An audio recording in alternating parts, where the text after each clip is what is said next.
Economía al día en pesos y centavos. Un programa de análisis y entrevistas de interés económico, financiero y social. Comenzamos. Hola, ¿qué tal? Muy buenos días. Nos encontramos el día de hoy, lunes 15 de julio.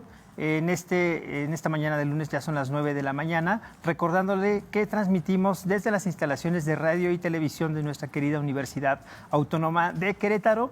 Les saluda con mucho gusto Bruno de la Garza. El programa del día de hoy es un programa pregrabado, pero estaremos muy atentos para todos sus mensajes que nos dejen, que nos hagan llegar por nuestras distintas medios de comunicación a través de las redes sociales.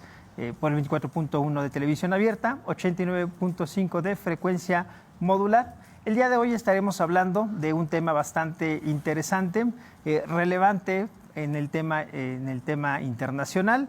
Hablaremos sobre lo que son las burbujas financieras. Ya se ha hablado bastante sobre la burbuja financiera del 2009, que nos afectó a todos a nivel macroeconómico, pero no es el único caso en el cual se ha llevado a cabo o se han suscitado eventos de esta naturaleza económicos que impactan a todo el sistema financiero. Para eso tendremos el día de hoy a un invitado muy especial. Él es el doctor Luis Miguel Cruz Lázaro, economista, colega, doctor en Ciencias Económico-Administrativas por nuestra querida Universidad Autónoma de Querétaro.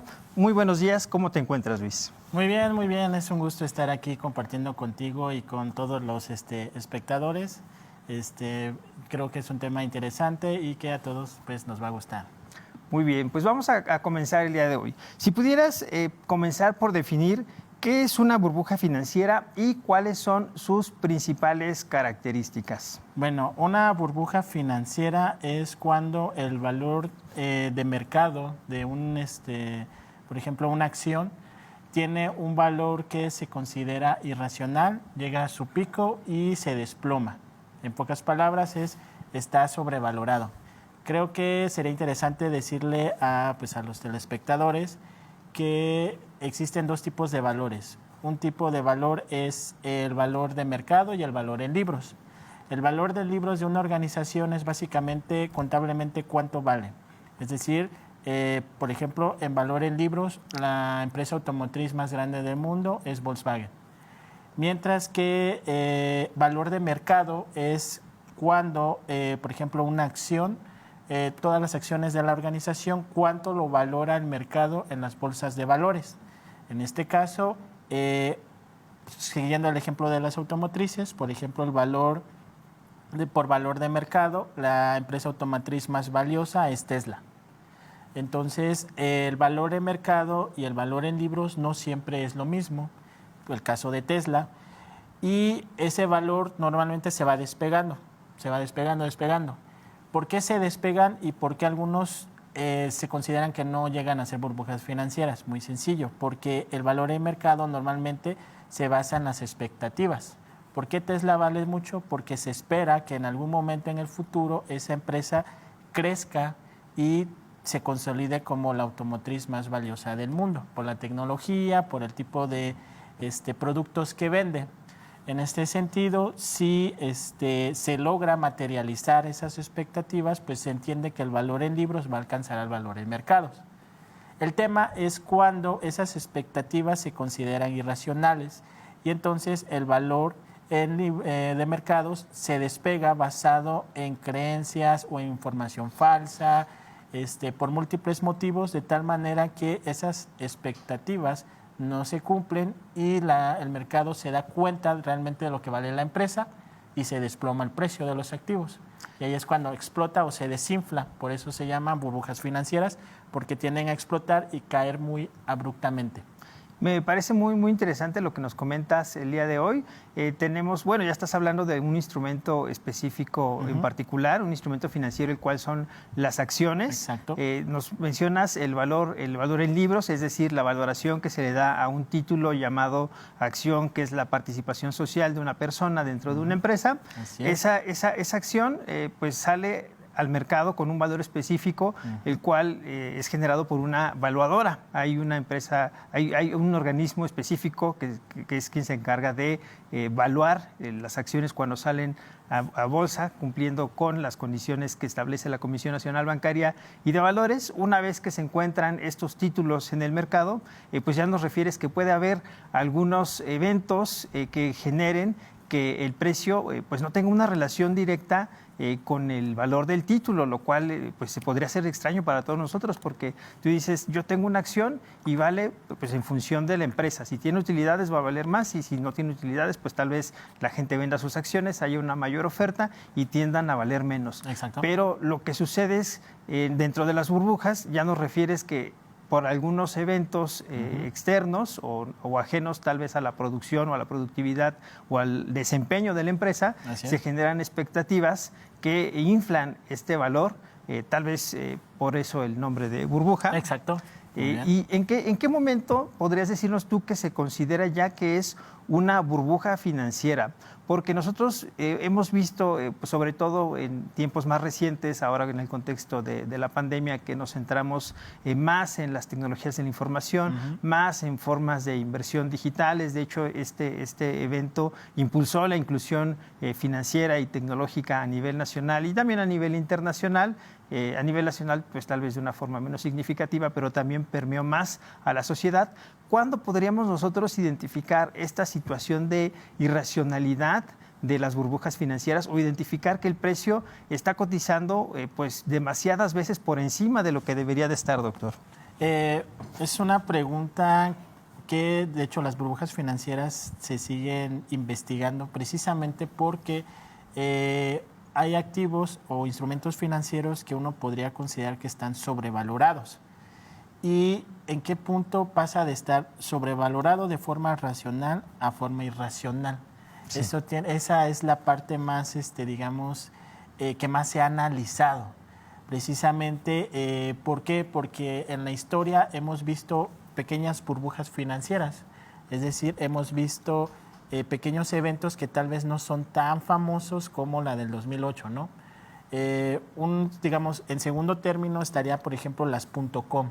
La crisis de las .com, más o menos en el 2000, 2001, en donde precisamente en la década de los 90, cuando sale todo esto del Internet y empieza a explotar, surgen muchas empresas tecnológicas, y algunas sí lograron consolidarse, pero también un gran número de ellas terminó por no consolidarse y fracasaron. Y entonces ahí por eso se le conoce como también una burbuja financiera, donde había muchísimas empresas que prometían mucho y al final fracasaron, colapsaron y pues digamos terminaron por causar daños al patrimonio de muchas personas. Ese punto de la irracionalidad se ha estudiado mucho y algunas de las conclusiones a las que han llegado los estudiosos del tema es, por ejemplo, los famosos nose traders o operadores de ruido. Eso, de forma muy sencilla, se podría decir como aquellos grupos de personas que están operando en las bolsas de valores que no tienen un conocimiento profundo de los activos financieros y se dejan llevar por noticias. ¿Qué tipo de noticias? Pues, bueno, creo que todo el mundo ha visto en Facebook las que normalmente CNN, ¿se puede decir marcas? Sí. Sí. Bueno, CNN Expansión saca noticias de Tesla perdió tanto. No sé, OpenAI es el futuro de las tecnológicas. Y entonces gente que no conoce mucho del tema se deja llevar por esas noticias y empiezan a apostar, a comprar acciones o algunos activos de ese tipo, sobre esas noticias. Cuando hay un gran número de esos operadores, digamos, invirtiendo en esos activos, normalmente ahí se da como el efecto rebaño. Es decir, un gran número de operadores con poco conocimiento invierten en ese activo y empiezan a inflar el valor de ese activo. ¿Cuándo va a colapsar? Es cuando de repente igual empieza a ver como muchos así preguntándose, oye, pero pues nos basamos en lo que nos dijo Expansión, ¿no? O el Universal o alguien así, y de repente dicen, pues yo estoy viendo como que esto no va y se empiezan a salir. Y empieza primero como boteo y de repente se sale un gran número y es cuando colapsa. Entonces, Sí. adelante. No, sí, como ya lo mencionas, que puede haber tal vez algunos anuncios de índole económico que puedan impactar en el total del valor de un activo. Que ya lo hemos visto como el impacto que tiene tal vez una declaración de Elon Musk, Exacto. el impacto que tiene alguna declaración de alguna persona que ni siquiera necesariamente está relacionada con el sistema financiero Así es. o económico. Tal vez alguna persona famosa que decidió invertir en algún activo y gran parte del público no inversionista pues decide invertir en este tipo de activo. Así es. Por esta sensación de, en inglés dicen FOMO, el no querer quedar fuera de la inversión. Exacto. Y que genera este tipo de pequeñas burbujas especulativas en el corto plazo que tienen un impacto negativo pues en gran parte de la población que no tiene el conocimiento financiero. Por otra parte, también tenemos, como tú ya lo has mencionado, cuando algún público en particular se pone de acuerdo. Recordemos hace un par de años lo que sucedió en Reddit.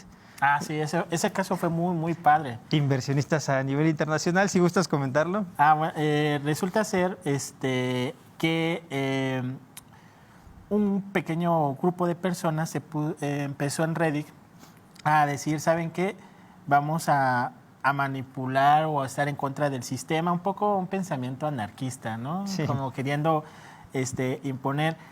Y dijeron, vamos a comprar acciones y vamos a inflar artificialmente el precio de un activo. En este caso eran acciones de GameStop. Y entonces empezó así como un pequeño grupo y se fue formando un gran grupo en Reddit y mucha gente empezó a comprar acciones de GameStop. Hay que señalar que GameStop era una empresa que ya estaba en declive, claro. En declive, de hecho iba hacia la quiebra. Pero el precio de su activo, el precio de mercado empezó a subir porque había muchos comprando acciones y queriendo comprar y empezó a inflarse el valor. Los primeros, algo interesante de las burbujas financieras es que los primeros que compran los activos son normalmente los que van a ganar. Claro. Porque lo empiezan a comprar cuando la burbuja va primero, digamos, subiendo. Y si logran vender antes de que colapse, ganan muchísimo dinero. ¿Qué es lo que pasó en el caso de GameStop? Los primeros que compraron activos sí lograron ganar. Y entonces el problema son cuando tú eres el último en comprar ese activo y colapsa, ahí pierdes. En este caso, GameStop se pusieron de acuerdo en Reddit, inflaron el valor y después lo dejaron caer.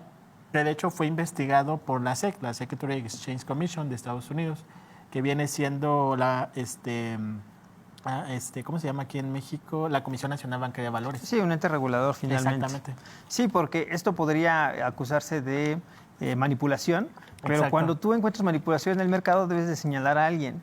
Cuando se ponen de acuerdo cientos de miles de personas a nivel internacional a través de una aplicación o de una red social, pues ¿a quién puedes señalar con alguna responsabilidad? No hay forma. Ahora, también sería importante conocer, si en algún momento se llega a conocer, si realmente la intención de los que crearon esa burbuja artificial, porque al fin y al cabo fue provocada por un grupo de personas, si ese grupo de personas realmente su discurso si era como contrasistema o realmente es por sacar ganancias. Un beneficio. Ajá. Un término que me parece muy, muy importante que acabas de mencionar, es el apostar. Porque ya mucha gente está viendo el mundo de las inversiones más que como una forma de financiarse en el largo plazo, la definición de inversión. Uh-huh. Tú vas a invertir algo y te va a dar un retorno. Exacto. Ya lo ven más como una cuestión de apostar, ¿no? Así es. El decir, pues está subiendo este activo, pues voy a meterle todo para ver si lo vendo rápido y obtengo alguna ganancia. Cuando las inversiones, bueno, es algo más complejo que esto. Tú ya lo decías, los que entran al principio van a ganar, pero ¿por qué? Tal vez yo tengo una acción que veo que va subiendo, la adquiero al precio de 100 unidades monetarias. Va subiendo esa acción, 110, 120, 130, la venden en 150 y ya gané. Uh-huh. Pero ¿qué pasó con los que entran después de mí? Tal vez la compran en 150 o en 200 y de ahí empieza a bajar. Exacto. Cuando empieza a bajar, si tú compraste por el precio encima o por arriba del nivel que empiece a bajar ese activo cotizado, en títulos, hablando en este caso en concreto de acciones, pues vas a perder. ¿Qué es lo que sucede con las burbujas financieras? Que un gran público inversionista y no inversionista pues pierde grandes cantidades de capital. Por eso es que afecta de una forma negativa al sistema económico y financiero. En este sentido, me gustaría que nos platicaras si es que tú puedes identificar algunas similitudes o diferencias entre las burbujas financieras que se habían originado tal vez en el pasado con las más recientes. Bueno, yo considero que cada burbuja va a tener como sus propias características. Voy a referirme a algunos ejemplos. Por ejemplo, Japón, la de 1990. Hay muchas, que tal vez muchos que nos vean, si son la mayoría jóvenes, no van a recordar esto, pero en 1990 muchas empresas japonesas y el país Japón era visto como prácticamente en algún momento va a superar a Estados Unidos, ¿no? Sí. Estaba como esta idea de que ya no se preguntaba si lo iba a lograr, sino más bien la pregunta era ¿cuándo lo iba a lograr? Pero justo 89 y 90 se da a conocer que parte de las riquezas que reportaban las empresas era porque compraban terrenos, activos. Esos terrenos y activos subieron mucho de valor. ¿Por qué? Pues normalmente en Japón pues es una isla, hay poco territorio, entonces si logras comprar un pedazo de tierra pues es muy valorado. El tema es que esos valores en los libros a veces ya eran disparatados. Por ejemplo, a manera de ejemplo, el terreno sobre donde está el Palacio Imperial japonés, se suponía que si lo lograbas vender, o sea, más bien el emperador quería vender ese terreno, con el dinero que iba a cobrar podía comprar todo el estado de California. O sea, a esos extremos llegaron los japoneses a sobrevalorar los activos. Sí. Entonces, si yo tengo un terreno y lo pongo como activo de la empresa, yo iba a reportar ganancias extraordinarias porque cada año ese terreno iba a valer más. Y entonces, cuando se dieron cuenta que muchas de las empresas japonesas reportaban ganancias porque estaban sobrevalorando los terrenos, explotó la burbuja. Ahí es donde digo que no todas las burbujas tienen similitudes, sino más bien es saber cómo tienen características propias. Algunas características similares se las podríamos englobar en activos sobrevalorados, expectativas poco racionales y una separación entre el valor en libros y el valor activos demasiado grande, poco soportable con base en las expectativas. Ahora, no todas las expectativas son malas. Hay empresas que sí han logrado consolidarse y cumplido esas expectativas. El ejemplo más claro es Amazon. Amazon en algún momento estuvo reportando pérdidas, pero logró consolidarse. Entonces ya, su valor en libros ya está alcanzando el valor de mercado. Entonces ahí vemos que hay expectativas que sí son racionales. Entonces, otro ejemplo más reciente que no sé como es tan reciente, todavía está como esa pequeña discusión, Theranos. Sí. Que es un fraude, básicamente, pero su valor en mercados llegó a estar, de hecho, por eso a la directora de Theranos se logró considerar como, ¿cómo era? La próxima Steve Jobs, y entre las personas más ricas del mundo con menos de 30 años, me parece. Sí, y además era sumamente joven, con esta innovación tecnológica médica, que resultó que pues, era totalmente, como ya nos mencionas, un fraude y que generó una burbuja financiera. Ajá. Porque, bueno, trajo la atención de los inversores. Mucha gente en Estados Unidos, muchos grandes inversores confiaron en ese proyecto, hasta cotizar en miles de millones, cuando Exacto. realmente no tenían ni siquiera un activo tangible real. Exactamente. Entonces, esa es una, vemos el caso de japonés, que sí tenían los activos, pero estaban sobrevalorados. El caso de las .com, donde era la racionalidad de las expectativas de que, como era una empresa tecnológica grande, algo novedoso, iban a consolidarse. La de 2008, que viene por el exceso de créditos otorgados y registrados en los libros, y el caso del fraude. Quería preguntarte algo, Luis. Dígame. ¿Qué medidas se podrían tomar o qué medidas pueden tomar los reguladores para prevenir la formación de burbujas financieras? Porque parece que cada vez somos más tecnológicos, pero cada vez aparecen más frecuentemente las burbujas financieras. Sí. ¿Habría alguna forma o realmente no es esto posible?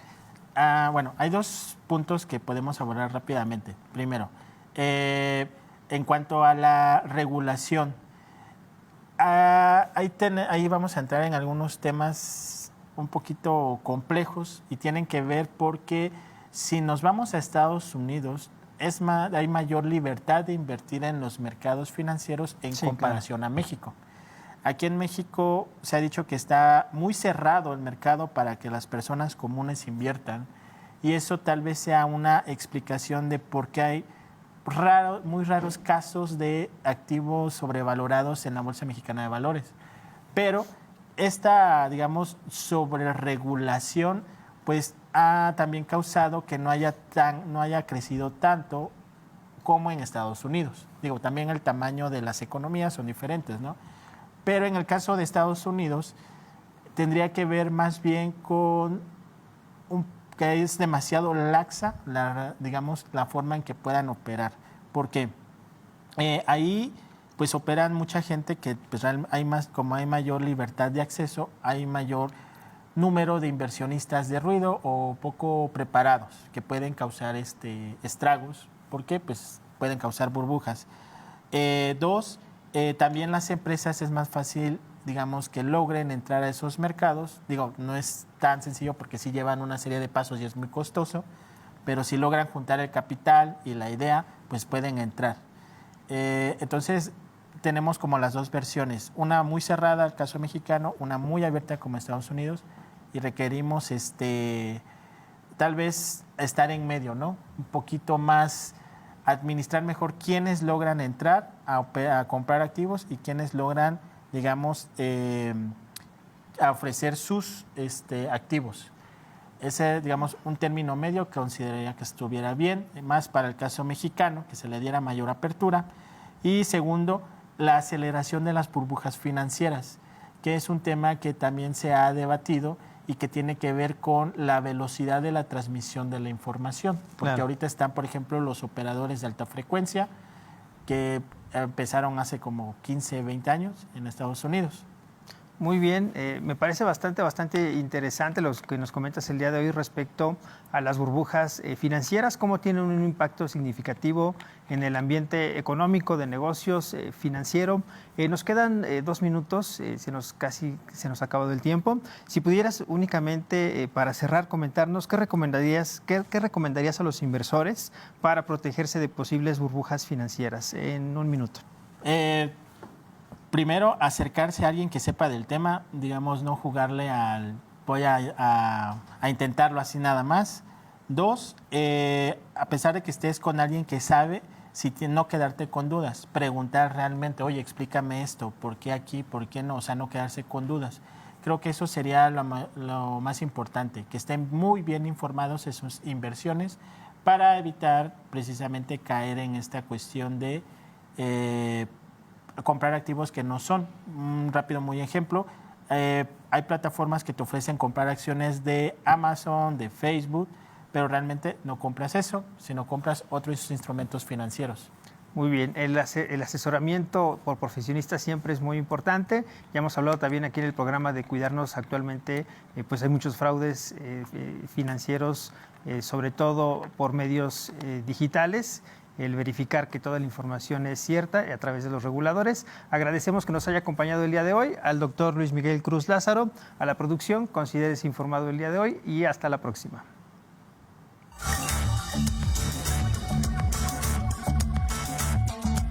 Gracias por sintonizarnos. Te esperamos en nuestra siguiente emisión. Hasta la próxima.